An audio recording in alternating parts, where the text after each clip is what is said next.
오늘도 제가 강조하는 지점에서 타점을 잡는 연습을 해보겠습니다.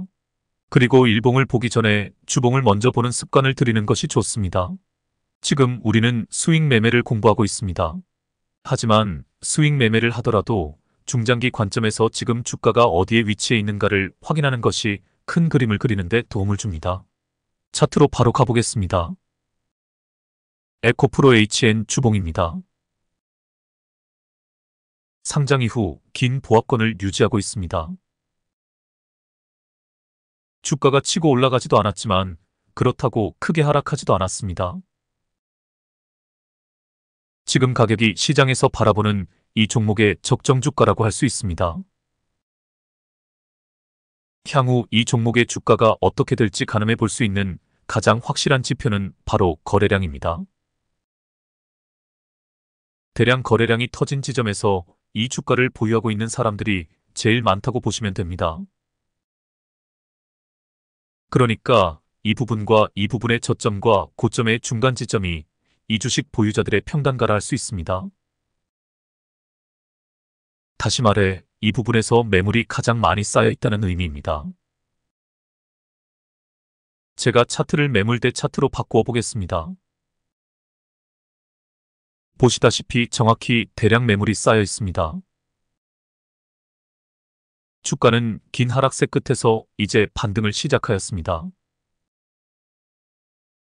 이 저항 라인을 뚫기 위해서는 이전에 발생한 대량 거래량에 준하는 매수 물량이 들어와야 합니다. 그런데 거래량이 상대적으로 적지만 주가는 상승을 하고 있습니다.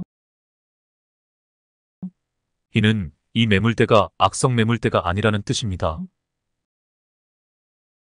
즉, 이 주식을 보유하고 있는 사람들이 팔 의사가 없다는 뜻입니다. 이 주식이 우량주라고 판단해 장기적으로 이 주식을 보유하고 주가가 올라갈 것을 기대하고 있는 것입니다. 그러므로 이 매물대를 큰 거래량 없이 돌파할 가능성이 큽니다. 주봉에서 이러한 분석을 토대로 일봉 차트를 보아야 주가의 흐름을 더 명확하게 예측할 수가 있는 것입니다. 그래서 오늘의 주제는 주봉을 먼저 보자입니다. 그럼 이제 일봉으로 가보겠습니다. 차트를 전체적으로 보겠습니다. 1차 상승 이후 최고점을 찍고 긴 하락 추세 끝에 반등을 시작했습니다.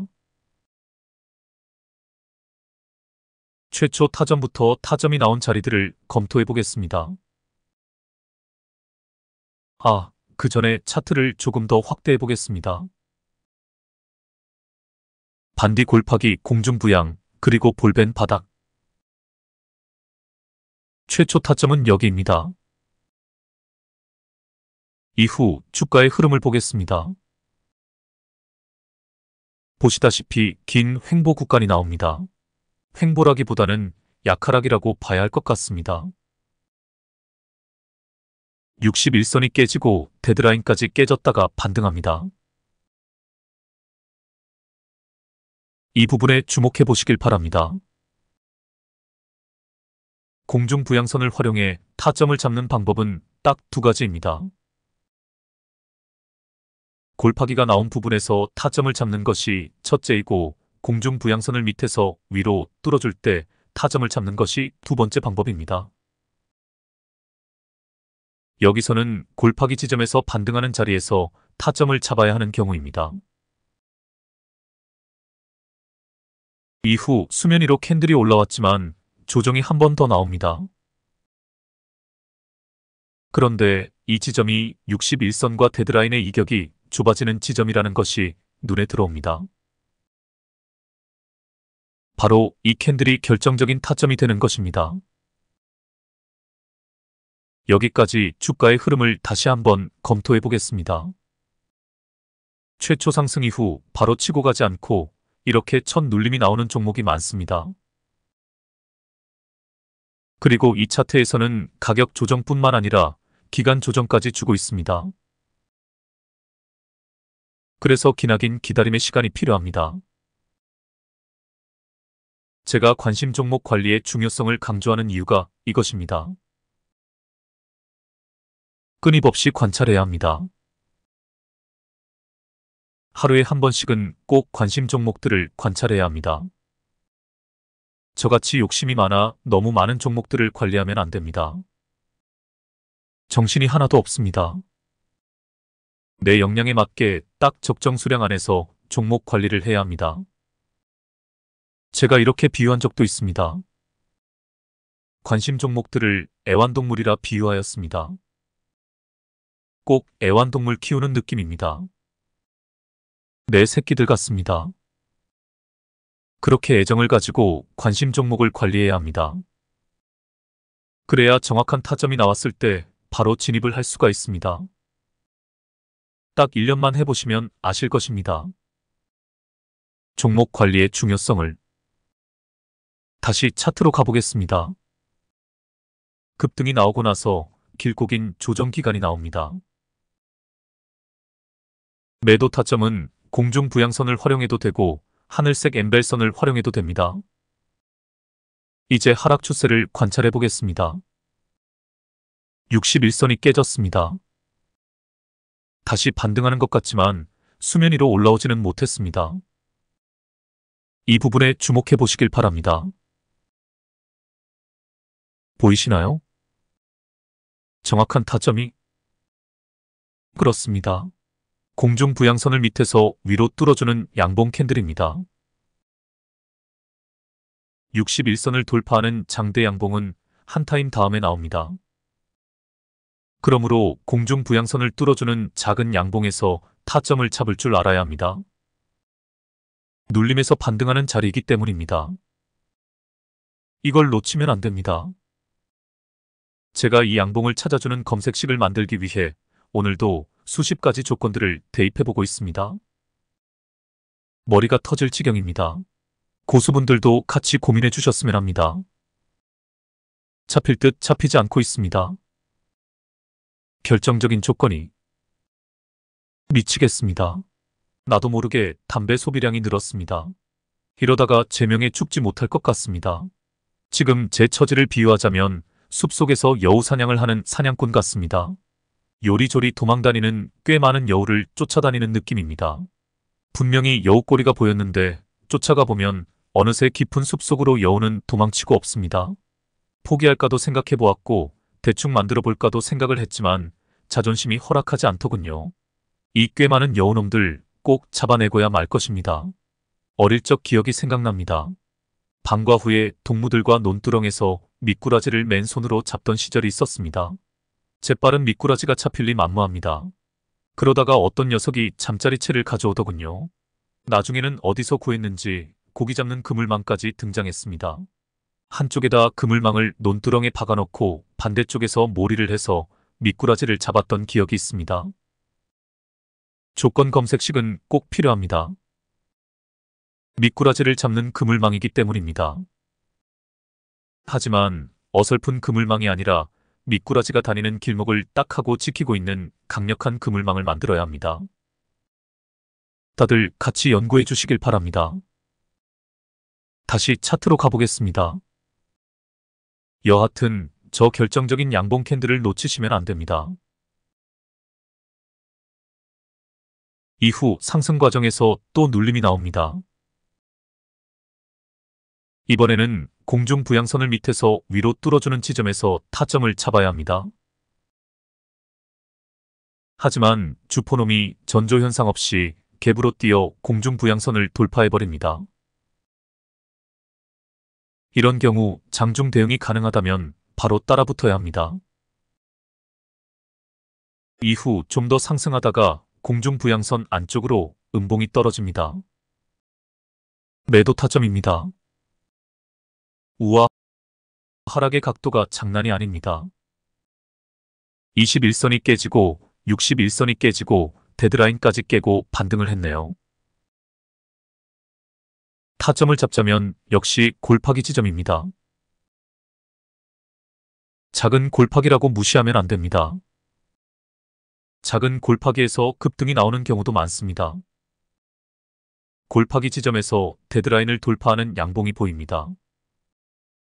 여기입니다. 이후 공중부양선 안쪽으로 캔들이 들어설 때 매도합니다. 하락세에서 데드라인을 터치하고 반등하여 캔들이 수면 위로 올라옵니다. 여기서 오늘 제가 강의할 핵심적인 내용이 등장합니다. 꼭 기억해 두시길 바랍니다. 61선을 돌파했다고 다 급반등이 나오는 것이 아니다. 61선이 급격한 하락 추세일 때 수면 위로 캔들이 올라오면 페이크일 가능성이 크다. 이것을 정리해서 매매일지에 기록해 두시길 바랍니다. 황금 타점을 잡을 때 아주 유용한 정보입니다. 차트를 앞부분만 키워보겠습니다. 제가 표시를 해보겠습니다. 분명 캔들이 수면 위로 올라왔습니다. 그런데 녹색 선, 즉 61선은 급격한 하락 추세입니다. 하락 추세가 끝났다고 볼 수 없습니다. 게다가 밑에 거래량도 볼벤 천정을 뚫는 강력한 매수세가 아닙니다. 또한 캔들도 윗꼬리가 심하게 달려 있습니다. 저항 라인에 가로막혀 있는 모습입니다. 이 부분이 황금 타점이 아닌 이유입니다. 진짜 황금 타점인 뒷부분과 비교해 보시길 바랍니다.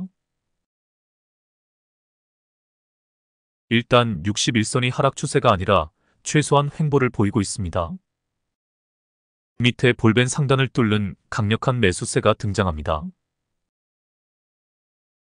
61선을 뚫을 때도 강하게 뚫어줍니다. 이게 진짜 황금 타점입니다. 가짜 황금 타점과 진짜 황금 타점을 구분할 줄 알아야 합니다. 오늘 강의 내용을 다 잊어버려도 이것만은 잊으시면 안 됩니다. 다시 큰 차트로 가보겠습니다. 캔들이 61선 위로 올라왔지만 저항 라인에 부딪혀 전전긍긍하는 모습을 보입니다. 저항 라인을 돌파하지 못하자 하락세로 이어집니다. 하지만 데드라인의 지지를 잘 받고 있습니다. 이 차트를 전체적으로 보면 데드라인이 강력한 지지선임을 알 수 있습니다. 이런 경우는 데드라인을 주포의 평단가라고 봐도 무방합니다. 혹은 이 주식을 보유한 사람들의 심리적 지지선으로 생각해도 됩니다. 주가가 이 지지선 근처에 오면 이 주식을 더 모아가는 사람들도 있을 것입니다. 이러한 매매 방식을 지지선 매매라고 합니다. 이 지지선 매매로 슈퍼개미가 된 분도 있습니다. 이 지지선 매매법에 대해서는 차후에 다루도록 하겠습니다. 이 지지선에서 횡보하던 주가가 갑자기 급등을 시작합니다. 61선을 뚫고 나오는 양봉 캔들이 보이실 것입니다. 제가 강조하는 바로 그 황금 타점입니다. 여기입니다. 1차 하락 끝에서 본격적인 반등이 시작된 자리입니다. 집문서, 땅문서 다 때려박아야 하는 타점입니다. 이런 또 아재 개그가 저도 모르게 나왔네요. 죄송합니다. 세상에 참 무서운 것이 말버릇인 것 같습니다. 저도 이걸 고치려고 많이 노력했는데 잘 안 되더군요. 말을 고쳐보겠습니다. 집문서, 땅문서는 아니더라도 시드의 비중을 충분히 실을 수 있는 타점입니다. 황금 타점입니다. 금강을 발견했습니다. 노다지를 캘 수 있는 자리입니다. 이 자리를 노려야 합니다. 관심 종목을 꾸준히 관찰해야 잡을 수 있습니다. 한 달에 한두 개 정도만 이 타점을 찾아낸다면 성공적인 매매를 할 수 있습니다. 그 다음은 느긋하게 기다리는 일만 남게 됩니다. 급등 이후의 상황도 살펴보겠습니다. 상승 과정에서 매물 소화 음봉이 보입니다. 또한 맨 처음에 주봉에서 관찰했듯 저항 라인에 쌓여있는 매물대가 악성 매물대가 아닙니다. 그리 어렵지 않게 전고점까지 치고 가리라 예상되어집니다. 저는 지금 들어가도 늦지 않다고 봅니다. 단주로 들어가 향후 주가의 흐름을 관찰해 보시길 바랍니다. 제가 주식 투자는 기본적으로 예측샷의 성격을 띈다고 했습니다. 1년 동안 이렇게 단주로 예측샷을 해보면서 내 예측이 맞았는지 틀렸는지 확인해 보는 것입니다. 이를 전문 용어로 시나리오 매매라고 합니다. 무턱대고 타점을 잡는 것이 아니라 내가 향후 주가의 흐름을 예측해보고 시나리오를 짜는 것입니다. 트레이더들은 이 시나리오를 짤 때 손절 라인도 미리 계산해 두어야 한다고 하지만 저는 좀 생각이 다릅니다. 내가 확신을 가지고 들어간 타점에서 조정을 보이더라도 저는 버티는 쪽을 택합니다. 한 달이 되어도 상관없습니다. 두 달이 되어도 상관없습니다. 나는 분명히 이 주식이 상승할 것이라 예상하고 들어갔습니다. 조금 조정을 보인다고 손절해버리면 내 믿음에 나 자신이 배신하는 결과가 됩니다. 이 부분은 각자의 경험이 필요한 부분입니다. 그래서 제가 최소한 1년 동안 단주 매매를 하시라고 강조하는 것입니다. 스스로의 원칙을 만들어 가시길 바랍니다. 그럼 다음 종목으로 가보겠습니다. 미래나노텍입니다. 똘똘이 나오세요. 미래나노텍은 한국 본사를 거점으로 총 8개의 계열회사로 구성된 2차전지, IT 디스플레이 소재 전문기업으로 양극재 소재, LCD 광학필름, EMI 필터, 터치패널, 윈도우 필름, 재기반사 필름 등을 생산 판매하고 있다. 보통 2차전지 관련주로 분류되어진다. 2023년 매출액은 6,900억 원이며 영업이익은 137억 원이다. 2023년 최고치를 기록하던 주가가 하락했다가 반등하는 것은 계열회사의 사업 성장과 2차전지 사업 성장으로 인해 손익구조가 개선되었기 때문으로 해석되어진다. 미래나노텍은 비철금속 리튬 테마 관련주로 부각되기도 한다. 당사의 계열회사인 미래첨단소재가 이 부문의 사업을 전담하고 있기 때문이다. 리튬은 전기차 배터리 생산 시의 필수 원자재로 미래나노텍은 포스코케미칼의 양극재 첨가제와 수산화리튬 문말을 가공하여 판매하는 사업을 영위 중이다. 18일 한국거래소에 따르면 리튬 관련주들 중 하이드로리튬, 리튬포어스, 지오리스에너지, 미래나노텍, 금양, 테라사이언스가 상승했다. 하이드로리튬과 리튬포어스의 주가 상승률은 각각 23.91%, 30.00%이다. 지오리스에너지와 미래나노텍의 주가 상승률은 각각 7.53%, 11.68%다. 금양과 테라사이언스의 주가 상승률은 각각 2.93%, 1.16%다. 이외에 첨보, 강원에너지, EM플러스, 대보마그네틱, 코스모화학, 세비캠, 포스코퓨처엠, 포스코엠텍, LG화학, 성일하이텍, 에코프로, 세방전지, 후성, 유일에너테크는 상승했다. 최근 리튬 가격이 하락 추세이지만 실제 배터리에 사용되는 수산화리튬 가격은 우상향 추세를 유지하고 있습니다. 중국산 공업용 탄산리튬을 원재료로 정제하는 사업을 영위하는 국내 리튬 기업들에게는 오히려 수혜가 된다고 할 수 있습니다. 이상입니다. 국제 리튬 가격의 추이와 그로 인한 우리 주식시장의 영향에 대해서도 분석해봐. 알겠습니다. 2차전지주 하락 요인으로 지목됐던 리튬 가격이 급반등하고 있다. 글로벌 리튬 가격의 키를 쥐고 있는 중국에서 공급 차질 우려가 커지고 있어서이다. 기관들은 양극재 관련 종목을 연일 사들이며 주가를 끌어올리고 있다. 4일 한국거래소에 따르면 이날 포스코퓨처엠과 에코프로비엠의 주가는 각각 5.52%, 1.31% 올랐다. 나란히 4일 연속 상승세를 유지했다. 다른 양극재 종목인 LNF는 1.18% 하락하면서 횡보 국면이 이어졌다. 다만 지난달 이후로 넓혀보면 포스코퓨처엠 31.95%, 에코프로비엠 26.46%, LNF 16.86%의 상승률을 기록해 반등세가 뚜렷하다. 기관이 포스코퓨처엠을 무려 21거래일 연속 순매수하고 있고 에코프로비엠에 대해서는 4거래일째 매수 우위다. LNF의 경우 이날은 순매도액만 전일까지 14거래일 매수세가 유입했었다. 양극재 종목의 주가는 배터리주와는 차별화된 모습이다. 같은 기간 LG에너지 솔루션과 삼성 SDI의 주가는 각각 4.59%와 0.54% 오르고 SK이노베이션은 0.43% 하락했다. 양극재 종목들에 비하면 크게 못 미치는 흐름이다. 양극재 종목의 상승은 리튬 가격 반등과 궤를 같이 한다. 지난해 12월 kg당 86.52안까지 하락했던 리튬 가격은 지난달 초까지도 보합권을 유지했다. 하지만 이후 뚜렷한 반등세가 나타나 이달 1일에는 96.5위안으로 높아졌다. 리튬 가격의 반등은 중국에서 시작됐다.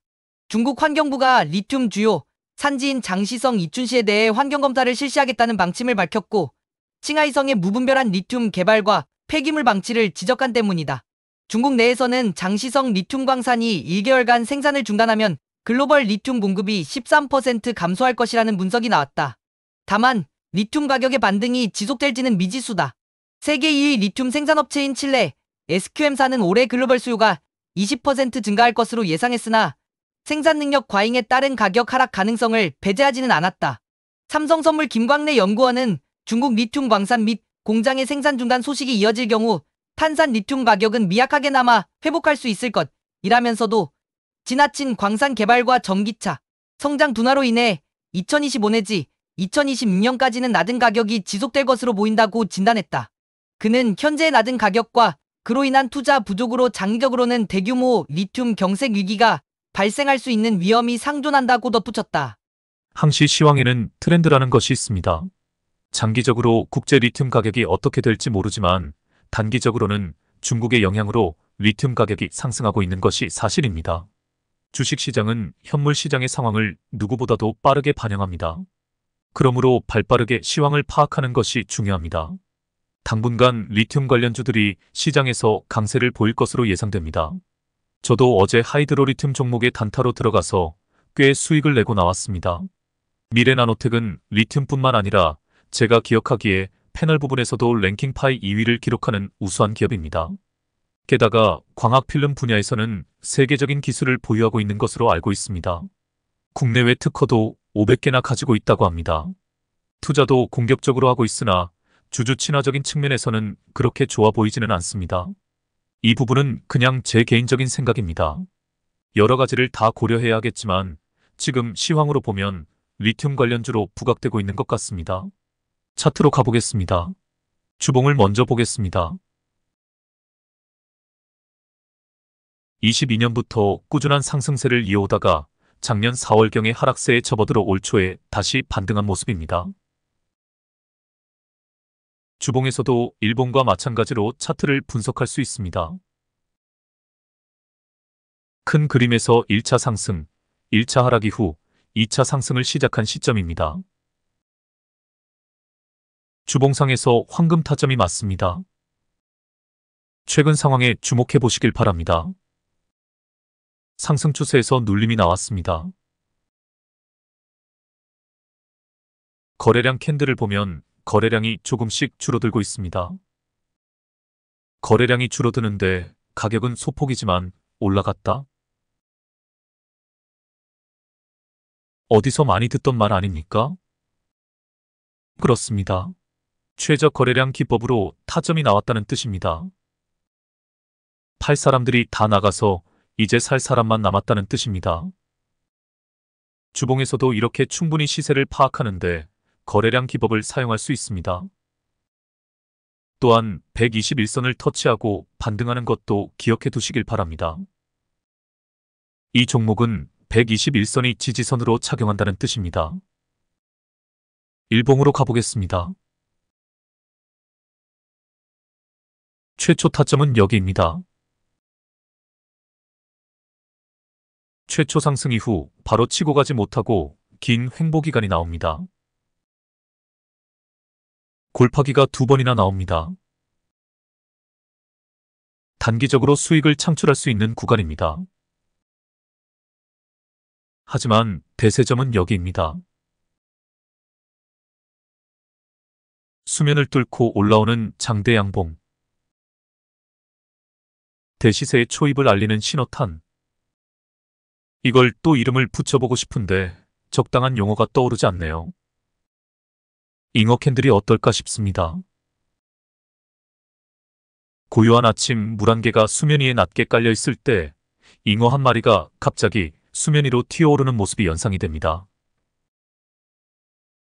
저는 이 신비한 장면을 직접 본 적이 있습니다. 대학 때 양평 근처로 MT를 갔다가 이 장면을 목격하고 너무도 강렬한 인상을 받아 제 뇌리에 아직도 남아 있습니다.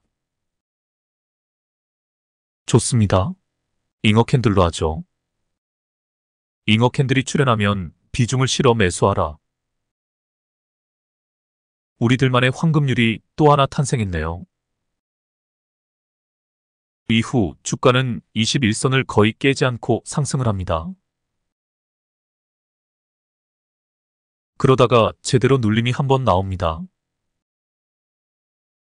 21선이 깨지고 61선이 깨지고 데드라인까지는 내려오지 않고 반등을 합니다.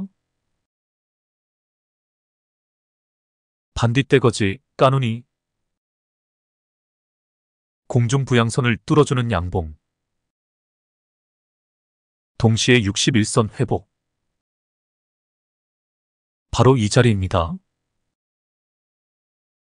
이런 핵심 맥점들이 나오면 꼭 장대 양봉이 아니더라도 작은 양봉 캔들의 종가로 들어가면 됩니다. 이후 주가는 쭉쭉 치고 올라가다가 다시 눌림이 한번 나오네요. 역시 공중부양선을 밑에서 위로 뚫어줄 때 매수합니다. 여기입니다. 공중부양선을 자세히 보시길 바랍니다. 시초에 갭으로 떠서 공중부양선을 돌파했네요. 이런 경우도 장중 대응이 가능하다면 바로 따라붙어야 합니다. 여기까지 주가의 흐름을 다시 보겠습니다. 제가 사선을 몇 개 그어보겠습니다. 저점과 고점, 고점과 저점을 연결한 선들입니다. 첫 번째 상승과 두 번째 상승의 각도와 길이가 비슷합니다. 첫 번째 하락과 두 번째 하락의 각도와 길이도 비슷합니다. 이러한 파동의 각도와 길이를 전문적으로 연구하는 트레이더들이 있습니다. 하지만 이것이 기계적으로 맞아 떨어지지는 않습니다. 왜냐하면 주가는 살아있는 생물이기 때문입니다. 주식시장에 숨겨진 수많은 변수들이 존재합니다. 종목마다 그 변수들도 다 다릅니다. 평균 수치를 계산할 수는 있겠지만 수학 공식처럼 맞아 떨어지지는 않습니다. 다만 참조를 할 수 있는 이론입니다. 즉 눌림에서 타점을 잡고 나서 반등의 길이와 각도를 예측하면서 매매를 할 수 있다는 뜻입니다. 이 이론에 능통한 트레이더들이 많이 있습니다. 저도 공부 중입니다. 궁금하신 분들은 유튜브에서 찾아보시길 바랍니다. 제가 알기에 벡타 트레이딩룸이란 채널을 운영하는 벡타라는 트레이더가 이 이론에 가장 정통한 것으로 알고 있습니다. 참조해 보시길 바랍니다. 중요한 것은 상승 추세에서 눌림이 나왔을 때 정확하게 반등하는 자리에서 타점을 잡는 능력입니다. 이제 하락 추세로 가보겠습니다. 기술적 반등이 두 번 나옵니다. 이런 구간에서는 매매를 하지 말라고 말씀드렸습니다. 물리기 딱 좋은 구간이기 때문입니다. 본격적인 하락이 시작되면 충분히 기다려야 합니다. 내려올 때까지 내려와서 더 이상 내려올 수 없는 자리를 찾아야 합니다. 앞에서 이야기했지만 오늘 강의 내용 중에 가장 중요한 부분이 나옵니다. 바로 이 부분입니다. 차트 뒷부분이 없다고 가정하면 황금 타점처럼 보입니다. 61선을 뚫었기 때문입니다. 하지만 가짜 황금 타점입니다. 다시 요점을 정리해 드리겠습니다. 61선을 돌파했다고 다 황금 타점이 아니다. 61선이 급격한 하락 추세를 유지하고 있다면 가짜 황금 타점일 확률이 높다. 이것이 반등의 신호가 아니라는 결정적인 증거가 있습니다. 바로 거래량입니다. 볼벤 천정을 뚫는 강력한 매수세를 동반하지 않으면 이 타점을 의심해 봐야 하는 것입니다. 또한 그 다음 상황도 중요합니다. 여기가 황금 타점이 맞다면 강력한 매수세를 동반해서 바로 치고 가야 합니다. 팔 사람들은 다 팔고 나가서 이제 살 사람들만 남았기에 거칠 것이 없어야 합니다. 그런데 이 차트에서는 61선을 뚫고 나서 저항 라인에서 전전긍긍하고 있는 모습이 보입니다. 주포가 물량 테스트를 하고 나서 손을 놓아버린 것입니다. 아니나 다를까 실망 매물들이 쏟아져 나옵니다. 주포는 이걸 노린 것입니다. 놈의 목표는 주가를 더 낮추는 것이었습니다. 페이크를 한번 주고 자전거래로 투매를 유도한 것입니다. 다시 한번 정리해 보겠습니다. 61선을 뚫었다고 다 바로 치고 가는 것은 아니다. 한 번 더 개미털기 눌림이 나올 수 있다. 강력한 매수세가 들어오는지 확인해야 한다. 바로 치고 가지 못하고 저항 라인에서 전전긍긍하고 있다면 눈치채고 재빨리 빠져나와야 한다. 한 가지 더 있습니다. 추세선이라 할 수 있는 61선의 하락 각도가 살아있다면 반등의 자리라고 보기 어렵다. 이제 이후 주가의 흐름을 보겠습니다. 눌림에서 데드라인, 공중부양선, 61선을 한 방에 뚫어주는 장대 양봉이 보입니다. 바로 여기입니다. 이게 황금 타점입니다. 가짜 황금 타점과 비교해 보시길 바랍니다. 가장 결정적인 차이는 61선의 하락 각도입니다. 진짜 황금 타점에서 61선은 마치 잠든 아기를 품고 있는 요람처럼 안정적인 느낌을 줍니다. 이런 느낌에서 61선 돌파가 나와야 진짜 황금 타점이 되는 것입니다. 이런 것을 보통 지지 후 돌파라고 표현합니다. 이후 주가의 흐름도 보겠습니다. 눌림이 한번 나옵니다. 제가 121선을 가져와 보겠습니다. 앞에서 이 종목의 주봉을 보았을 때 이 종목이 121선의 지지를 받는 것을 확인했었기 때문입니다. 차트를 전체적으로 관찰해 보시길 바랍니다. 상승 추세일 때 기가 막히게 121선의 지지를 받으며 반등하고 있습니다. 주식시장이 탄생하고 나서 별별 매매법이 다 등장했습니다. 별별 보조지표도 수도 없이 등장했습니다. 하지만 기본적이면서도 가장 강력한 도구가 바로 이동평균선입니다. 고수일수록 이 이평선 매매법을 잘 활용합니다. 하지만 조심해야 할 것은 세력들의 신종사기수법입니다. 21선 사기수법에 대해서는 제가 충분히 설명했습니다. 단기 이평선의 규칙을 깨는 핸들링 방법은 쉽습니다. 하지만 장기 이평선의 규칙성에서 벗어나 주가를 핸들링하는 것은 쉽지 않습니다. 그래서 개별 종목마다 장기 이평선을 대입해보면 그 종목의 전체적인 지지선이 무엇인지 알 수 있습니다. 앞에서도 살짝 이야기했지만 이것이 지지선 매매법입니다. 한꺼번에 너무 많은 것을 배우면 나중에 헷갈리게 됩니다. 그래서 지지선 매매법은 천천히 설명하겠습니다. 오늘 강의 내용의 요점을 몇 가지 정리해 보겠습니다. 첫째, 일봉을 보기 전에 주봉을 먼저 봐라. 전체적인 주가의 흐름을 파악한 후 이 종목의 전체적인 지지선이 어떤 이평선인지 확인한다. 둘째, 황금 타점인 것처럼 보이는 가짜 황금 타점을 조심하라. 61선을 뚫었다고 다 황금 타점은 아니다. 61선의 하락 각도가 가파르다면 가짜 황금 타점일 확률이 높다.